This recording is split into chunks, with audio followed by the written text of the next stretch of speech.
I always said that took aeroplanes where they were never meant to go and got away with it. We survived. I mean, I had 3 major crashes in 53 and a half years.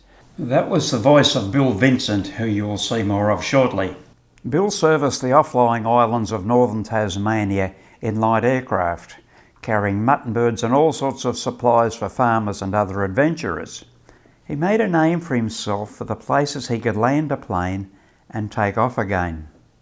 The Mrs. A he refers to was Mrs. Eleanor Alliston of Three Hummock Island, who was an identity in her own right, being an author of several books, including Escape to an Island. Her husband John had been a British naval commander in World War II. After the war, they wanted to get away from it all, which they certainly did by taking up the lease on Three Hummock Island. Other islands Bill serviced, including Trefoil Island and Hunter Island. Anyway, I had a chat with Bill back in 2013. He began with telling me about some of the flight training he received under instructor Bill Munro. One day he said to me, we're going up round Hunter today. We're going to call and have a cup of tea with the Maguires, but he said, we're also going to land on the beach. He said, we don't land on beaches normally, but I'm going to show you how to do it today. And he took me into Boat River Beach, which is about a mile long, down towards the south end of Hunter on the eastern side, and checked me out there. And then 2 or 3 other times when he was giving me checkouts, we'd go and do a beach landing somewhere, and so he loved to land on the beaches too. Landing on a beach, you've got to watch that you don't land. If you land too high up the beach, you'll end up like I did with the ice on the broad of your back, because it's always soft above. You land between the water, even if the beach down there, the water is wet, you're better off to land there, because it'll be hard there, but the further up the beach you get, the softer it'll become. But normally, normally there's a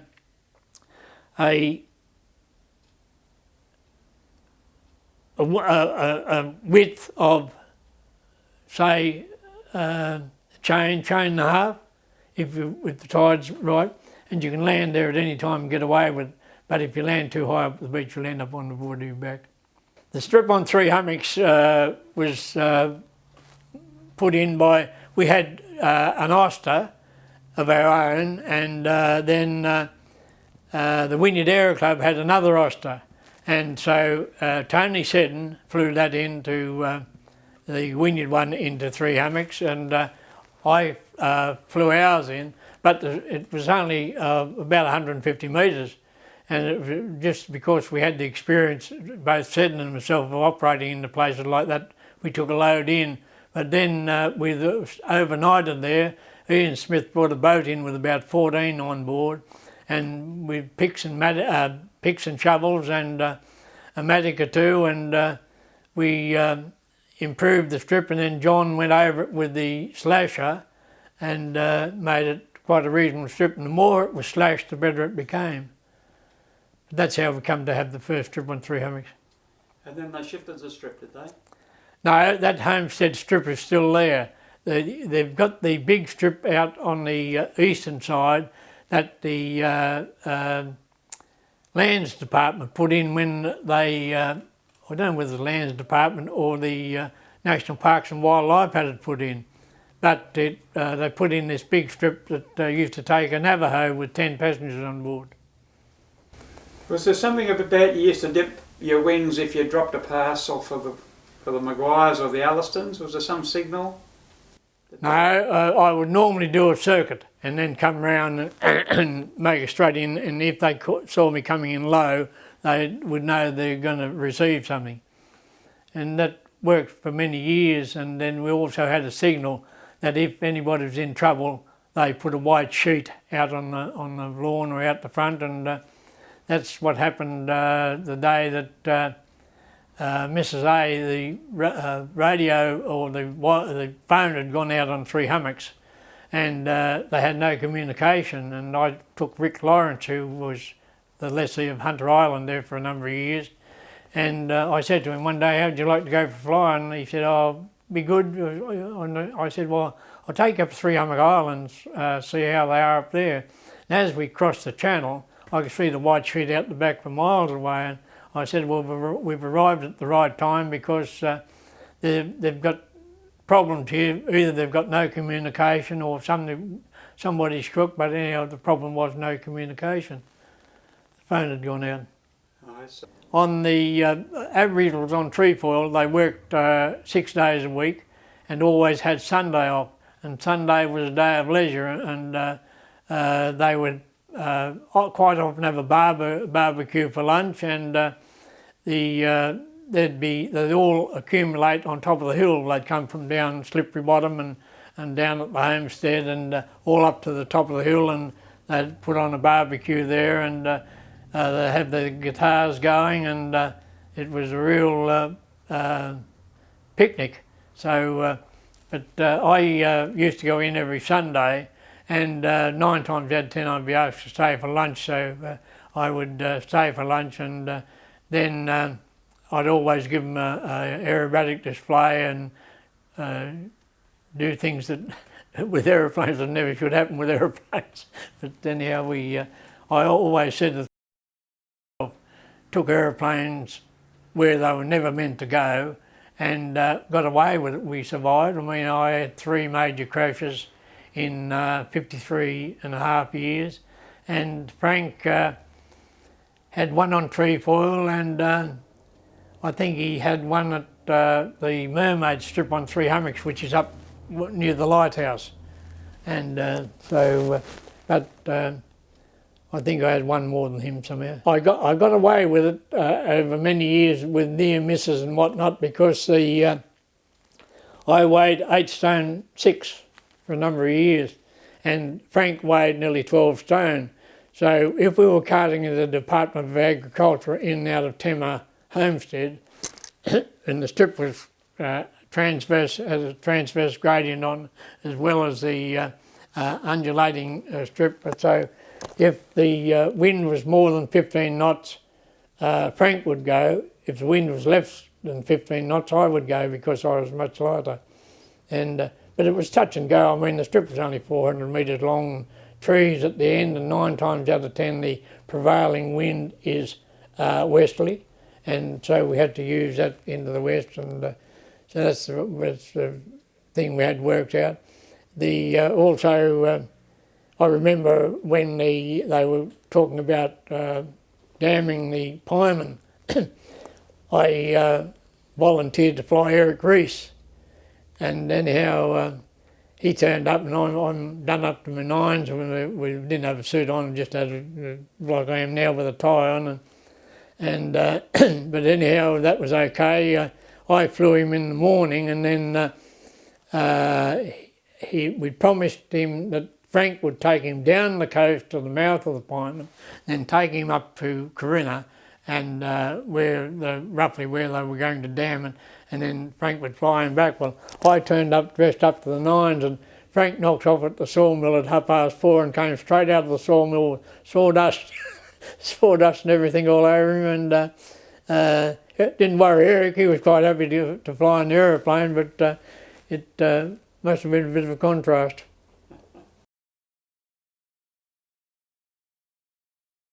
In 1942, I was going home from school at Redpa. I was a 10-and-a-half-year-old, and I can't remember what month it was now, but this Lockheed Hudson flew around. We didn't know what it was at the time. It was just a big aeroplane, so far as I was concerned. It's the first one I'd ever seen close. We'd seen aeroplanes fly over the school from time to time. Everybody could see them but me. I'd go home so disgusted because I didn't see the aeroplane. But anyhow, this afternoon this thing came round and circled around the district, went out to the coast of Marrawal, back into Redpa, and I raced home to tell Mum that come and see the aeroplane. But anyhow, when I got home, I couldn't find her. she thought the Japs had arrived, and she'd locked herself in the country dunny about 150 metres down the paddock. Her and the two, one was a baby in arms and the other one was a 2-year-old. And so anyhow, the thing went away and was away for about half an hour, and then it came back, and he'd made up his mind where he was going to put it. He put it into a paddock which belonged to Andrew Wilson, who was a local family, and it ended up across the road. He got down in the paddock okay, dug furrows a foot deep, and for about 700-800 yards, and then picked the picket fence up on these props, ended up over the road with the fence hanging around the front of the aeroplane and the tail on the one side of the road and the nose on the other.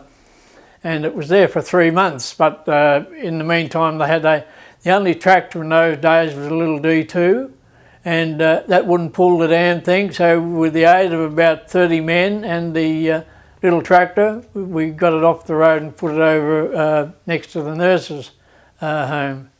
The nursing sisters' home it was really.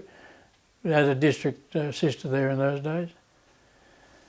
Anyhow, I used to walk past this thing every morning going to school, and I used to say to my cousin, I'm going to fly one of those things one of these days. He said, oh, you'll never fly one. And anyhow, time went by, another 4 or 5 years went by, and all the young blokes in Smithton, you had to, the age of consent in those days was 21, and everybody had to get the parents' consent to get their licence. So anyhow, I pulled a Swifty. I applied for my student licence and got it issued okay, but then I still had to have Dad or Mum's permission to fly. Anyhow, but I learned to fly, and I couldn't get anybody to fly with me for a bit of a daredevil, and I couldn't get anybody to fly with me. And then these 4 oldies from one was from Sulphur Creek and the rest were from Smithton, and they used to go hunting on Hunter Island with the Maguires, and I'd start at 5 o'clock in the morning or at the crack of dawn, and it was 25 minutes each way, and by the time you unloaded them, then flew back to Smithton empty and put the load on again and did the same thing. I had to do it 4 times, so it was 10:30 by the time I got to the Moorlawn in the morning. That included one refuelling because the aircraft's only got 2.5 hours endurance, but this particular one had a tank in behind the instrument panel, which held 15 gallons, so I had a bit to play with, but I never ever used it because it didn't have a gauge, and the gauge of the 15-litre one was up, a 15-gallon one was up on top, 19 gallons, I'm sorry, was up on top, and I could read the gauge up there, and yeah, so that's how I built up my hours, and then all the shack owners at Cooter Rocks and Bluff Point and those places, I used to fly down the west coast quite often, mainly in an Oyster in those days, and anyhow I would get going in this thing and drop out the papers on the way down, and got built up a few hours that way. And then one particular day I got a call from Gary Green, and he said, we need you in the Oyster straight away. And I said, what do you mean straight away? He said, well, this baby's having convulsions, and it's been having them since early this morning, and it's in a bad way. And he said, we've got 9 vehicles stuck in the mud in this track. He said, we got down to halfway in this morning in the 4-wheel drive, and we walked the last 4 miles with, I carried the baby, and Deb took the other, took the other children, and he said we eventually got in, and now this has all happened. And I said, well, what do you got planned? He said, well, we've got 4 lawnmowers, and we'll put a strip in for you. I said, where are you going to put it in? He said, on the bank just before you turn into the into the settlement. And I said, well, what's it like? He said, it's a bit wet on one end, but he said, you should be okay. And I said, how long? And he said, 250, 300 metres. And I said, it's a bit short, but anyhow, we'll have a look at it. So when I got down there, they had it mown, and I went straight in onto it and got down okay. But I was running out of ground. I was a bit fast on the approach because I had to clear the road was cut out, and the banks were about that deep. And I needed to clear those without hitting them, getting in short. So anyhow, I got down okay, and as I came to the end, I had to brake fairly heavily. She stood up in the flying position and then crashed back onto her tail, luckily. And anyhow, I said, we're not going to use it, Gary. And he said, well, what the hell are we going to do? I said, well, we're going to use the road. He said, you can't take off through there. He said, the banks are that high. I said, I know, but we're not going to use that. Down here further, it's 200 yards, 300 yards. We've got a gravel track, a sand track. The sand is solid, there's no potholes in it, and that's what I'm going to use. And he said, are you happy with it? I said, yes, but he said, how are we going to move it? I said, well, geez, I'm here and you're here and you've got about 10 or 12 of your cobbers, we'll manhandle it. So we manhandled it back down the track, and anyhow, this poor lady with the baby in convulsions, she was... you could tell she was very, very uneasy. So when we got down there and she had a good look at the aeroplane, she flatly refused to get in it. So Nita Flight, who was Ray and Nita Flight had a shack at Cooter Rocks, and so she carried the baby, and we loaded her in, and by that time the wind had backed round. It was straight up and down the road. You could have never asked for anything better in all your life. And anyhow, I only used 50 to 60 metres, and I was airborne and flying, and got it in there, and everything was a success. And from then on, we had rescues and searches, and any time there's something like that on, Bill was called. And so I'd won faith with the locals.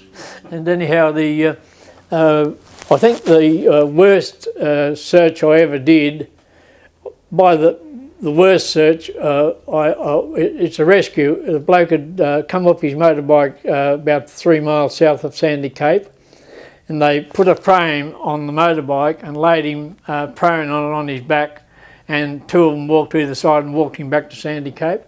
And it must have been terrifying for him. But anyhow, I had just bought a Cessna 182 home from Melbourne the previous day.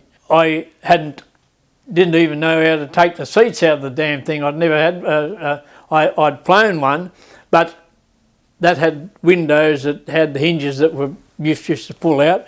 When I went to get in this one, you couldn't get the doors off, and you couldn't get the windows that opened so far.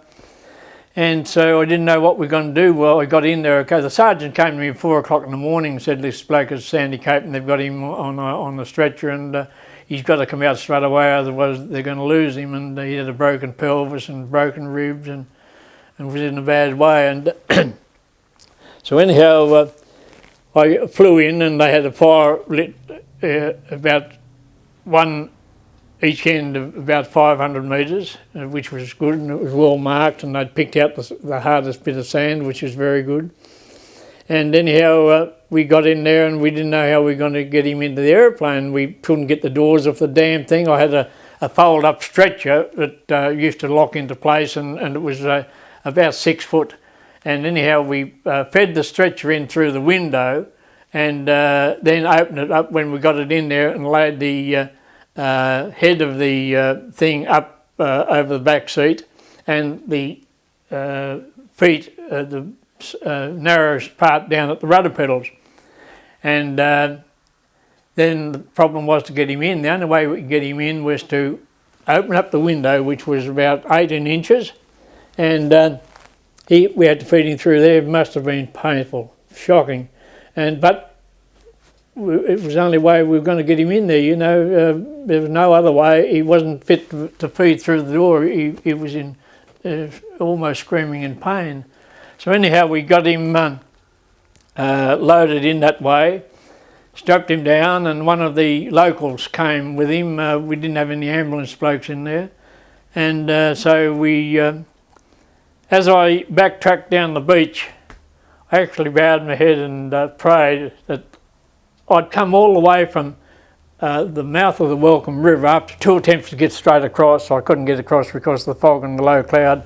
I decided to go coastal, and I flew at 100 feet from the mouth of the Welcome River down to Woolnorth Point, right down the coast, round Mount Cameron, and followed the beaches. And it's only local knowledge that saved me really. And as I came to Bluff Point, almost down the Cooter Rocks, I had the wings in the cloud and the wheels almost in the water. And yet I had underneath for miles was as clear as a bell, but that was the lowest part that it came down. And then it went back up to about 100 feet, and I was skimming along at 100 feet. And I got, as I say, we got down there and blowed him in. And as I backtracked down the beach, I bowed my head and prayed that the Lord would give me a way out. And as I turned round to take off, there, about 10 miles out to sea, was the biggest blue hole you could ever see anywhere. And I took off and made one beeline for it, and I was 6,500 when I was on top. So I climbed for another 1,000 feet, turned round and set up the heading for Wynyard. And I was on top of 8/8 from then on. There wasn't a break. That was the only break that was there. And it opened up for me just at the right time. But anyhow, I was on the way to Wynyard, 25 minutes from there to Wynyard roughly, and anyhow, Wynyard, I called the tower and said, what's your weather like? He said, Cav OK, which meant that sealing the base and the visibility was okay. And I said, I was only 10 minutes out. And I said, are you sure you're giving me the right information? I said, you're telling me it's Cav OK. I said, not from where I am. I said, it's still 8/8 as far as I can see. And he said, no, we're Cav OK. And I thought, hell, Bill, have you made an error? Are you heading to the right place, aren't you? Anyhow, I kept going for 5 minutes, and all of a sudden, what I was looking at, I was on top of 8/8 of cloud at 7,500, and I'd let down a bit. I was down to nearly 6,500, and as I came clear, only about 5 miles west of Wynyard, was this cloud, and it was just as though I'd been cut with a knife from 6,500 to the ground. And see, in the Burnie area was a patch of sea fog moving in. I was seeing over the top of the 6,500 down to the fog moving in. Anyhow, I got in there okay, and he lived to tell the tale, and I see him quite often out there at the aerodrome now. His name is Scott James, and for a while he operated an Aero Commander out of Launceston on freight backwards and forwards to Flinders and on to Moorabbin and all over the place. And anyhow, it didn't work out for him too well, and he's now still got the aeroplane, and he leases it out to a charter crowd in Melbourne. When I first visited the Allistons, I wondered what I'd struck. Under the table was a calf with scows, which he was feeding and looking after, and then in the corner of the kitchen was a big nest of eggs, and she had a chook sitting on that in the corner. And anyhow, she asked me, Billy, would you like a cup of tea? And my stomach almost turned over, but I said, yes, Mrs. A, I'll have a cup of tea, thanks. And I had it, and I mean, she was clean enough. She washed her hands and everything before she made the tea, and so everything went off well. And they had Len Murphy, who was a builder in Smithton, built them a 2-seater toilet seat, and they had long drops in those days. And I used to tell people that you can just picture John and Eleanor sitting there holding hands. And anyhow, we flew this thing in the Oyster, and it was that long, it was about 7 foot long, and we had to feed it down the fuselage, the narrowest part of it, and then it came up and sat between the seats, and so we got it in there okay, but they used it for a number of years, and I used to tell everybody, I reckon they get up at sunset and sit there and commune with nature, holding hands together. They always had a beautiful garden. The veggies were lovely, and because I was always going that way. I was always fish spotting or doing something, so it was no problem to drop stuff off or pick up mail or anything. And anyhow, they went away for 10 days once, and they hired me to fly in every second day and feed the chooks. Anyhow, this day I'm in there and I'm feeding the chooks, and she just came, I just brought them back home, and she said, Billy, I've got some mail to get ready. She said, will you wait for that? I said, yes, Mrs. A, that's okay. She said, will you go and finish feeding the chooks? And now I'm looking over my shoulder, I'm going, chooky, chooky, chooky, chooky, chooky. And then in the finish I threw the lot, I said, bloody chooks. Anyhow, she didn't see me throw the lot, but that was one. But getting back to the veggies, they quite often, because we wouldn't take, Frank Jager and myself, we wouldn't take anything for doing small jobs for them. And they used to pay us in veggies, and they were lovely. And he said, you take them home now and you don't cook them, you eat them raw. You're always welcome. John, who I didn't see much of because he's always working in the garden, and unless you went to the garden made a special effort to talk to him, he never ever seemed to come down. But then as the years went by and I got to know him better, he would come down and he'd talk for an hour and a half, 2 hours, you know, and quite often I've been late getting home because I just didn't want to leave the old man. He was very interesting.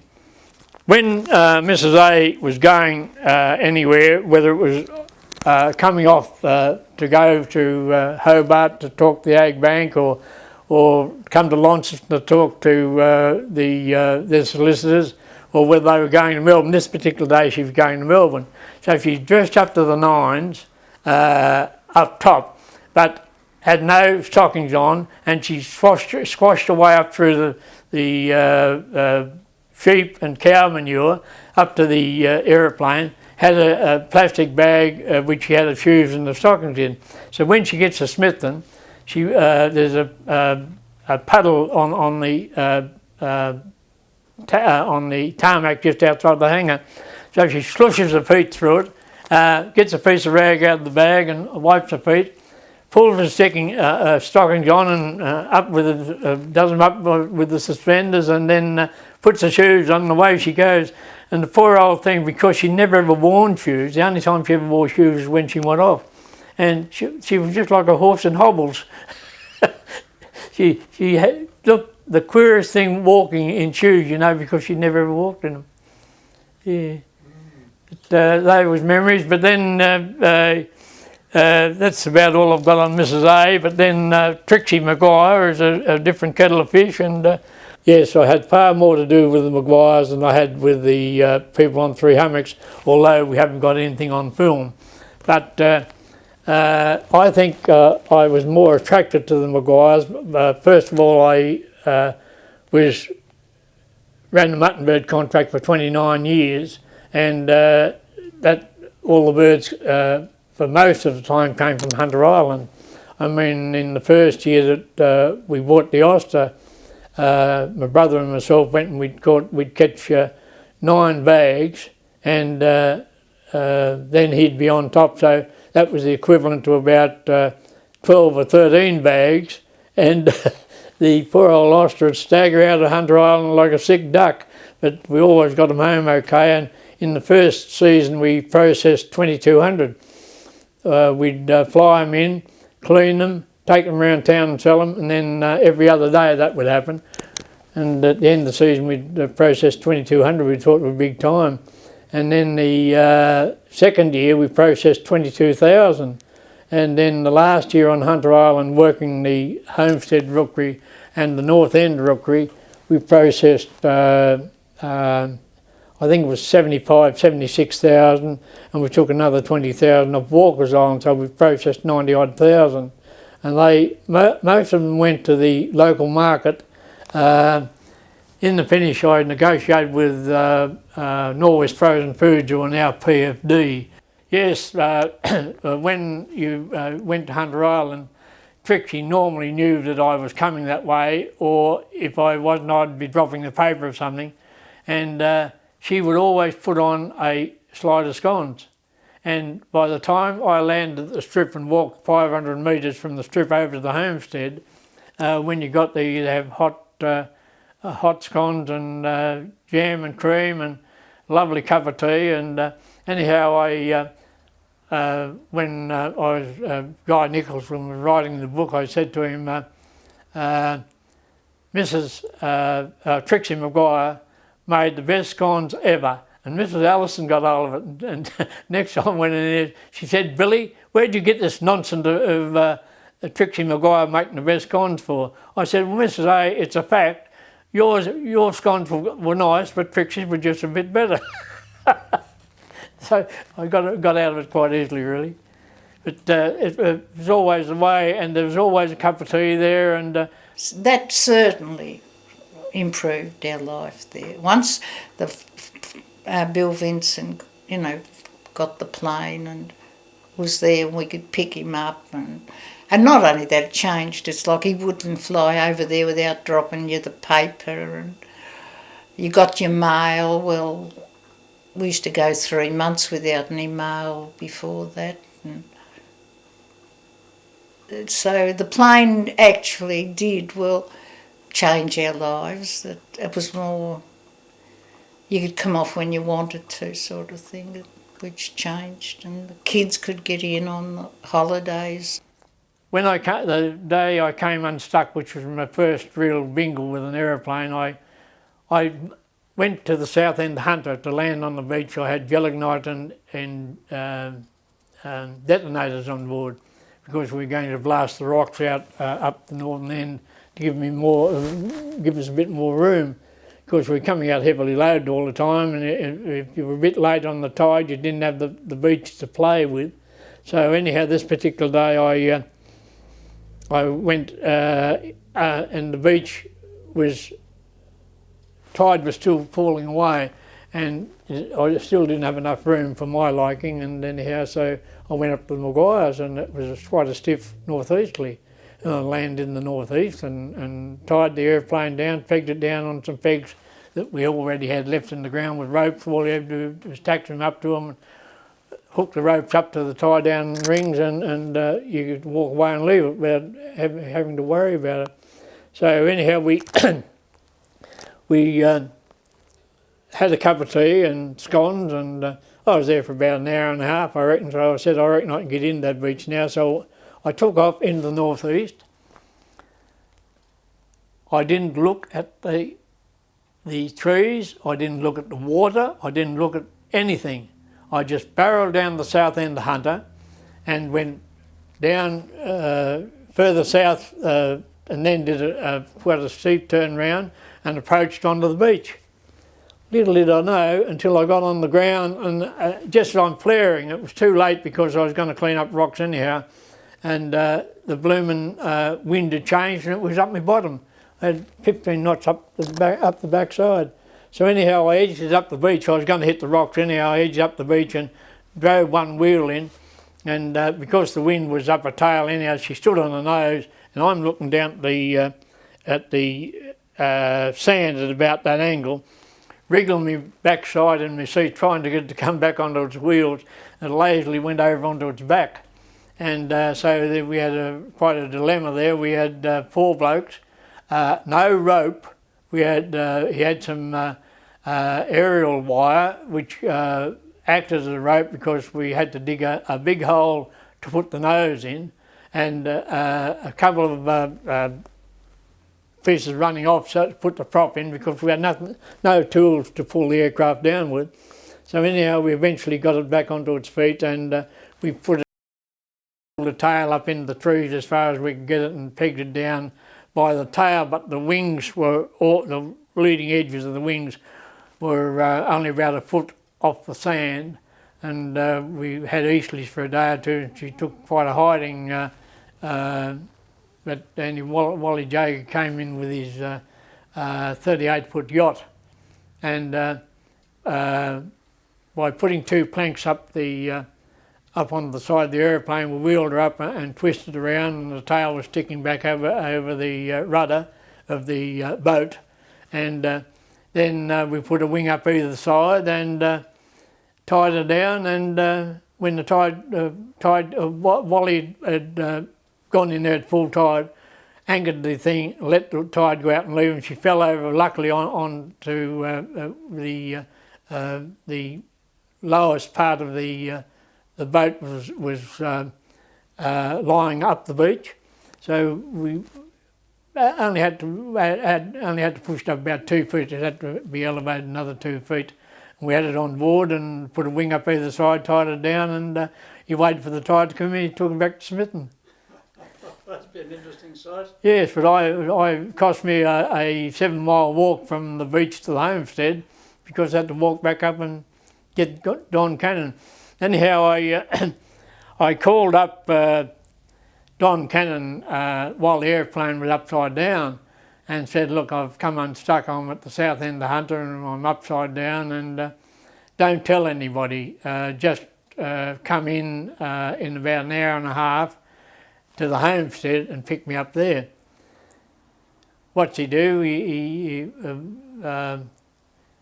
I don't know who he called, but at one stage I had a pocket friendship and a couple of small aircraft circling me on the beach with the aeroplane upside down, and then how it was headline news the next day that this aeroplane crashed on the south end of Hunter.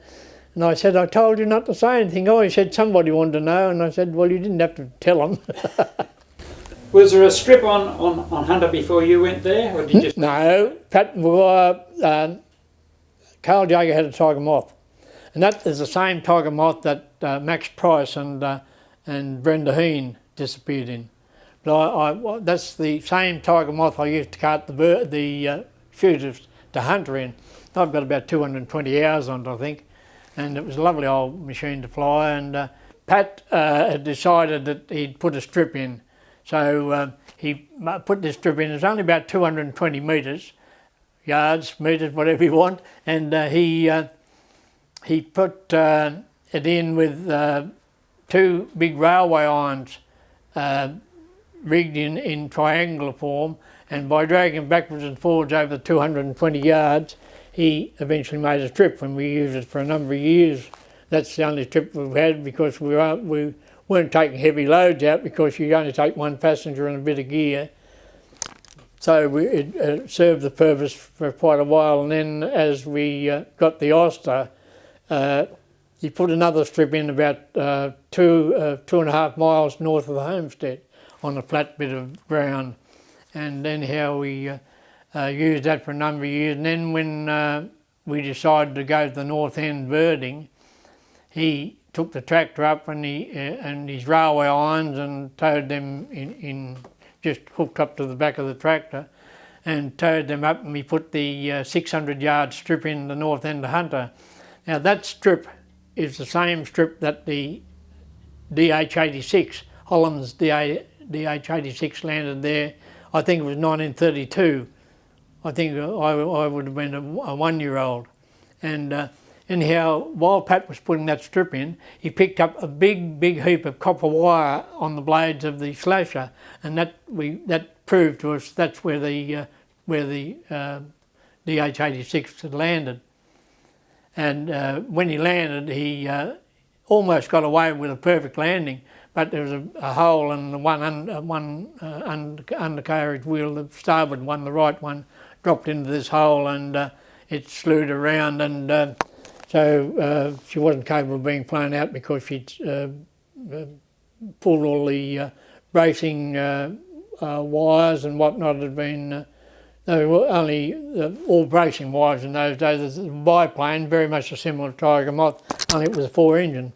I've got that book here somewhere. It showed it. No, it's in the Hunter Island story, The Legends of Hunter Island. It's in that, and I don't know whether I've got mine here. I've got books everywhere, but yeah, that's by Gene Edgecombe, is it? Hey, Was that book by Gene Edgecombe? No, by Pauline Buckby. Pauline Buckby. Pauline Buckby wrote Around Circular Head, Yes. The Legends of Hunter Island, and the Robbins Island saga. Yes, Paddy Maguire birded for me for about 15 years. From the time he was about a 10-year-old, and then he went off to school. With every school holidays he'd come home, and I was paying him 5 cents a bird, I think.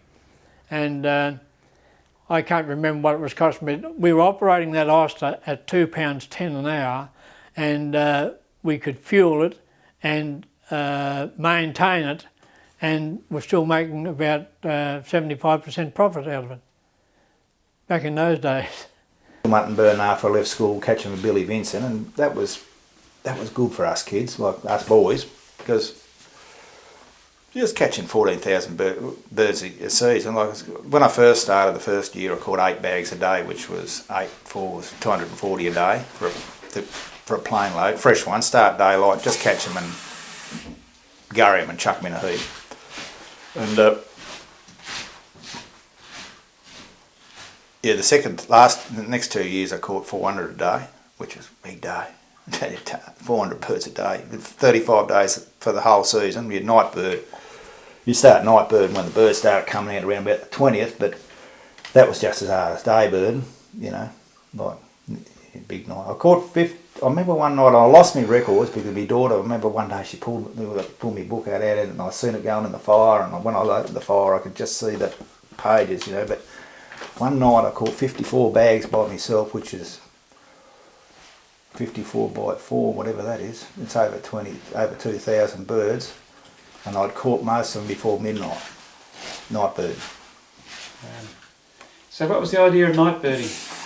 Well, you Was that early in the season? No, late when the young birds started coming out of the burrows, looking after their mothers had left them, or their parents had. So they come out around about the 20th. About the peak days, about the Anzac Day. They'd be the first 3 weeks of the season. They'd be still in the, you know, they'd be in the burrow, and you'd gurry them.